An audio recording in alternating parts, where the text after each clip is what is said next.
खुदावंद यीशु मसीह के अजीम ज़िंदा जलाली और बाबरकत नाम में आप सबको सलाम। मैं हूं मुस्कान नोएम और आज मैं फिर आपके सामने हाजिर हूं एक और थॉट के साथ। आज हम बात करेंगे कि किस तरह से छोटी छोटी सी तब्दीलियां जो हैं वो एक बड़े फ़र्क को ला सकती हैं। आज हम एक चीज़ के बारे में बात करेंगे, वो है हमारा रवैया। हमारा रवैया जो है वो हमारी अंदर की चीज़ों का आकाश करता है, यानी जो चीज़ें हमारे अंदर होती हैं वो हमारे चेहरे के तासरात में और हमारी जिस्मानी हरकतों में नज़र आती हैं। तो कई दफ़ा हमें मुंह से भी कहने की ज़रूरत नहीं, वो हमारी हरकतों से, हमारे रवैयों से सब कुछ सामने दूसरों को नज़र आ जाता है। तो ये एक तर्ज़ ज़िंदगी है, ये एक लाइफस्टाइल है जिसको हम अपनाते हैं। और कोई भी शख्स ऐसे इंसान के साथ ज़्यादा देर तक नहीं रह सकता या नहीं रहना चाहता जिसका रवैया बुरा हो। तो हमारा जो रवैया है वो हमारे मेयारी ज़िंदगी पर भी असरअंदाज होता है। तो मैं आपके साथ एक छोटी सी स्टोरी शेयर करती हूँ। एक दफ़ा एक शख्स जो है वो मुलाजमत के लिए जाता है किसी जगह पे और वहाँ पे काम करने लगता है। तो वो सुपरवाइज़र से कहता है कि क्या मैं यहाँ पर काम करके तो खुश रहूँगा, क्या मैं यहाँ पर काम कर सकूँगा, कैसी जगह है ये। तो वो कहता है कि जहाँ पर तुम पहले काम करते थे उसकी पहले की मुलाजमत के बारे में पूछता है, जिस जगह पे वो पहले काम करता था। तो वो कहता है कि वो जगह तो बिल्कुल भी सही नहीं थी, वहाँ पे जो मेरे कोलीग्स थे, साथी थे, वो सब मेरे साथ बहुत बुरा सलूक करते थे और मुझे अपने बॉस से और काम से भी नफ़रत थी। तो वो कहता है तुम्हें पता नहीं, शायद तुम्हें यहाँ पे भी कुछ ऐसा ही लगे। तो इसी तरह से कुछ दिनों के बाद एक और नया शख्स आता है और वो भी कुछ इसी तरह से पूछता है कि क्या मैं यहाँ पर काम करके खुश रहूँगा। तो वो उसको भी कहता है कि तुम पहले जहाँ पे काम करते थे वहाँ पे सब कुछ कैसा था, कैसा माहौल था और कैसा एक्सपीरियंस था तुम्हारा वहाँ पे। तो वो उसको कहता है कि वहाँ पे सब बहुत अच्छे थे, वहाँ पे बहुत अच्छा माहौल था और जो मेरे साथी थे सब बहुत अच्छे थे, मुझे अपने काम से भी बहुत मुझे पसंद था अपना काम भी, लेकिन मुझे अफ़सोस है कि मुझे वहाँ से जो है काम छोड़ना पड़ा क्योंकि मेरा वहाँ पे काम जो है वो ख़त्म हो गया था। तो वो कहता है कि यहाँ पर भी तुम्हें काम करके ऐसा ही लगेगा, तुम्हें अच्छा लगेगा यहाँ पे भी काम करके।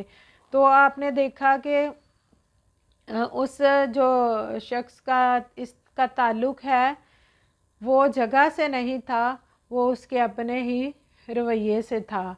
तो कोई भी शख्स जिसका रवैया अच्छा है उसको नाखुश करना जो है वो थोड़ा मुश्किल होता है, लेकिन जिसका रवैया अच्छा नहीं होता वो किसी ना किसी चीज़ में, किसी ना किसी बात में बुराई जो है वो ढूंढ ही लेता है।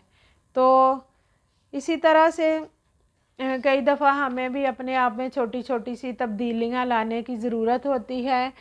खुदावंद के कलाम में लिखा है, इफ़िसियों 4 बाब की 23 आयत में लिखा है, और अपनी अक्ल की रूहानी हालत में नए बनते जाओ, यानी कि एक नया रवैया इख्तियार करो। और कई दफ़ा इंसान को बहुत सारे मुश्किलात का भी सामना करना पड़ता है, लेकिन ये जो तलखी वाला रवैया है और चिड़चिड़ापन जो है ये और भी ज़्यादा इंसान को अज़ियत में मुब्तला कर सकता है। ये किसी भी परेशानी का हल नहीं है। तो कई दफ़ा लोग ये सोचते हैं कि सारी मुश्किलात मेरे ही हिस्से में हैं, सारी जो मुश्किलात हैं वो मेरे लिए ही रह गई हैं, मैं ही शायद मुसीबतों में रहता हूँ, परेशानियों में रहता हूँ। तो एक मुफक्कर हैं, वो कहते हैं कि हालात आपको वो नहीं बनाते जो आप हैं, बल्कि हालात ये ज़ाहिर करते हैं कि आप क्या हैं। और अज़ियत जो है वो भी एक चॉइस है, इंतखाब है। आप अज़ियत में मुब्तला नहीं हो सकते अगर आप ना चाहें तो आप एक रवैया इख्तियार कर सकते हैं, वो है जी खुशी वाला रवैया, सेलिब्रेशन वाला रवैया, यानी कि आप खुश रह सकते हैं अगर आप सॉरी छोटी छोटी चीज़ों की सेलिब्रेशन करना शुरू कर देंगे, छोटी छोटी चीज़ों पे खुश होना शुरू कर देंगे, तो एक दिन आएगा कि आप एक बड़ा सेलिब्रेशन करेंगे, एक दिन आप बड़ा जश्न मनाएंगे। तो छोटी छोटी चीज़ों की खुशियाँ जब हम मनाते हैं तो ये चीज़ जो है, ये बात इब्लीस को पागल कर देने वाली है। क्योंकि इब्लीस जो है वो ये चाहता है कि हमारा उसको इसकी ज़रूरत नहीं है दौलत की, बल्कि वो हमारा चैन, हमारा इत्मीनान छीनना चाहता है, वो हमारी खुशियाँ छीनना चाहता है। इसलिए हमें नया रवैया अपनाने की, खुश रहने वाला रवैया इख्तियार करने की ज़रूरत है। क्योंकि इब्लीस चाहता है कि हम तलखी का शिकार रहें और उस चीज़ का, उस बात का हम खुदा या इंसान के लिए कभी भी, जो वो हमारे लिए करते हैं, हम कभी भी उस बात की तारीफ़ ना करें, कभी भी हम थैंक यू ना करें उनको। और छोटी छोटी चीज़ें हैं जो हैं आपकी ज़िंदगी में होती हैं, आप उनकी खुशी मना सकते हैं। ये ज़रूरी नहीं है कि एक बहुत बड़ी पार्टी का एहतमाम किया जाए, एक बड़ा सेलिब्रेशन रखा जाए। तो आप छोटी खुशी भी मना सकते हैं काम में रहकर भी। यानी कि एक बड़ी पार्टी भी हो सकती है, लेकिन आप अपनी पसंद के किसी शख्स के साथ बैठ के खाना भी खा के तो खुश हो सकते हैं, खुशी मना सकते हैं। तो ये एक बड़ी भी पार्टी हो सकती है। और खुदा की एक खादमा कहती है कि खुशी मनाकर हम पावर हासिल करते हैं, हम कुव्वत हासिल करते हैं। और कलाम में भी लिखा है कि खुदा की शादमानी हमारी कुव्वत है।